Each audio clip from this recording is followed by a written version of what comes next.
கடற்கரை வரைக்கும் உள்ள ரயில்வே ஸ்டேஷன் பேர் எல்லாம் உங்களுக்கு எல்லாம் தெரியும், எல்லா மாணவர்களுக்கும் தெரியும். ஓகே. ஆனா இதற்குள்ள ஒரு காதல் கவிதை ஒளிந்து கிடக்கிறது அப்படின்னு நான் சொல்றேன்.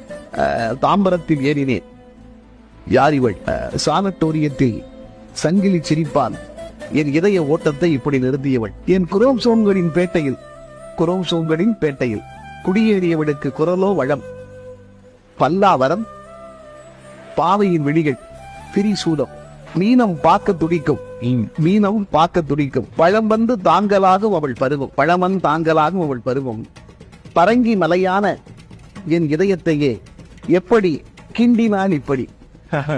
தை தை என்றது மனசு, ஷை தை என்றது அறிவு, சைதை என்றது தைதை என்றது அறிவு, மாம்பழம் ஆன மனசுடன் கோடை நுங்கை போல், கோடம்பாக்கம் நுங்கம்பாக்கம், மாம்பழம் ஆன மனசுடன் கோடை நுங்கை போல் குழு குழு என்றிருந்த பொழுதும் சேர்த்து பட்டு போனது அவள் இழும்பூர் வந்ததும், இறங்கி கொண்டிருந்தது அந்த இளமை பூங்கா, கரைந்து கொண்டிருந்தது என் காதல் கோட்டை, கடற்கரை மணலில் கட்டிய மாதிரி. பிராட்வே ஸ்டேஷன் வந்து இறங்குங்க.